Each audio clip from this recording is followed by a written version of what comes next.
नमस्कार। आज हम जरा गहराई से बात करेंगे भारत की सबसे बड़ी पैसेंजर एयरलाइन इंडिगो के बारे में।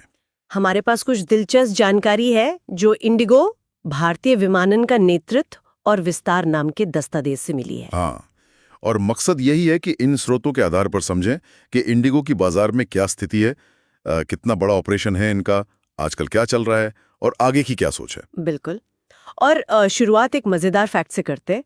इंडिगो आप देखिए रोज की फ्लाइट्स के हिसाब से दुनिया की 7वीं सबसे बड़ी एयरलाइन बन गई है। ये तो है। और ये भी कि 300 से ज्यादा विमानों वाली ये पहली भारतीय एयरलाइन है। तो चलिए देखते हैं इसके अलग अलग पहलू। तो सबसे पहले बाजार में दबदबा।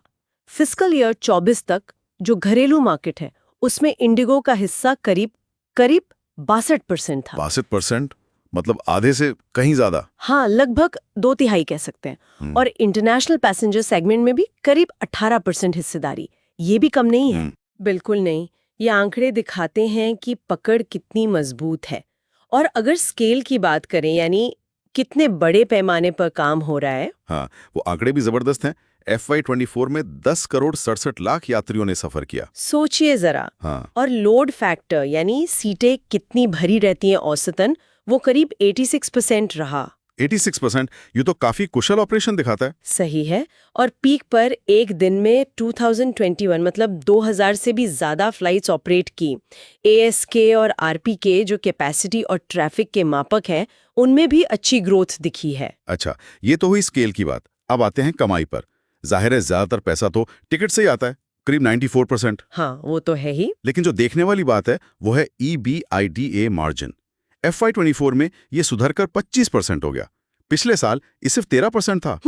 ये बहुत बड़ा सुधार है, 13 से 25%। हाँ, तो इसके पीछे क्या कारण रहे? देखिए, इसके मुख्य कारण थे, एक तो फ्यूल की कीमतें थोड़ी कम हुई। दूसरा, जैसा हमने कहा, लोड फैक्टर लगातार ऊंचा बना रहा। और तीसरा, यील्ड्स मतलब प्रति सीट कमाई वो भी बेहतर हुई। ठीक है। अब ये सब चलाने के लिए एक बड़ा बेड़ा भी चाहिए, तो फ्लीट साइज क्या है इनका? हाँ, तो FY24 के अंत तक इनके पास 367 एयरक्राफ्ट थे। 367। इसमें कौन कौन से विमान शामिल हैं? इसमें पुराने A320CO हैं, फिर नए वाले ज्यादा फ्यूल एफिशिएंट A320 और A321 नियो है। छोटे रूट्स के लिए ATR टर्बोक्रॉप है। अच्छा। और कुछ मालवाहक विमान भी हैं। और थोड़े बोइंग 777 भी लीज पर लिए हुए हैं। और भविष्य के लिए क्या प्लान्स है? सुना है कोई बहुत बड़ा ऑर्डर दिया है। हाँ, वो बहुत बड़ी खबर थी। इन्होंने 500 एयरबस A320 फैमिली एयरक्राफ्ट का पक्का ऑर्डर दिया है। 500? जी। और ये किसी भी एक एयरलाइन का एयरबस को दिया गया अब तक का सबसे बड़ा सिंगल ऑर्डर है। कमाल है। कुल मिला के देखें तो करीब 2035 तक करीब 1000 विमानों की डिलीवरी होनी है। मतलब अभी जितने हैं उससे लगभग तिगुने। बाप रे, 1000 विमान! ये तो जबरदस्त एक्सपेंशन प्लान है। बिल्कुल। और तुरंत की बात करें तो FY25 की पहली तिमाही में ही कैपेसिटी यानी ASK उसमें 10 से 12% की बढ़ोतरी का अनुमान है। ये इतने सारे विमान कहाँ-कहाँ जा रहे हैं? डेस्टिनेशंस कितने कवर कर रहे हैं? तो FY24 तक ये 88 तो घरेलू शहरों में उड़ान भर रहे थे और 33 इंटरनेशनल डेस्टिनेशंस थे। 33 इंटरनेशनल? हाँ, और FY24 में ही एशिया और अफ्रीका में 7 नए इंटरनेशनल शहर जोड़े भी हैं। अच्छा। और इसके अलावा इनकी पहुंच और भी बढ़ जाती है कोड शेयर एग्रीमेंट्स के जरिए। 8 दूसरी ग्लोबल एयरलाइंस के साथ इनका टाई अप है। अच्छा, तो मतलब उन एयरलाइंस की फ्लाइट्स पर भी इंडिगो टिकट बेच सकती है? बिल्कुल। इससे यात्रियों को और 49 इंटरनेशनल डेस्टिनेशंस का एक्सेस मिल जाता है जहां शायद इंडिगो खुद नहीं उड़ती। ये तो काफी व्यापक नेटवर्क हो गया। लेकिन सब कुछ इतना अच्छा चल रहा है या कुछ चुनौतियां भी हैं? वो इंजनों वाला एक मुद्दा था शायद, प्रैट एंड विटनी। हाँ, वो एक आप कह सकती हैं कि बड़ी सिरदर्दी रही है इनके लिए। पाउडर मेटल वाली जो दिक्कत आई PNW इंजनों में, उसकी वजह से FY24 की चौथी तिमाही तक करीब 70 से 80 विमान ग्राउंडेड थे। 70-80? ये तो काफी बड़ा नंबर है।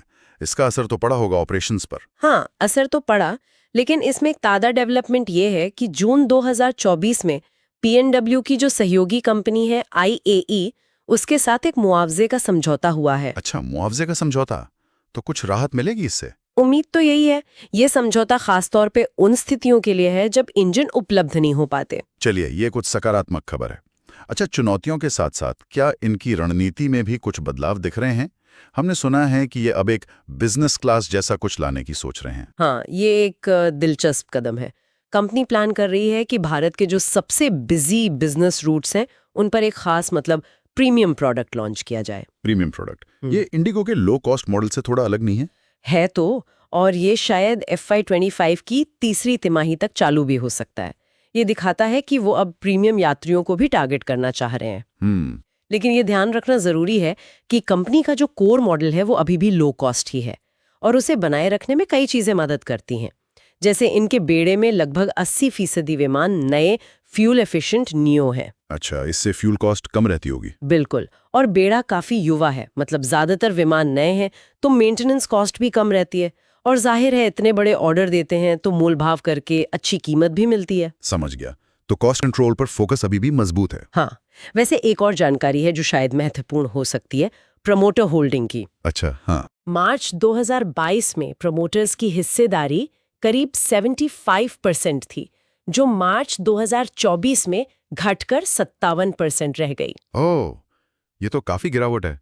क्यों हुआ ऐसा?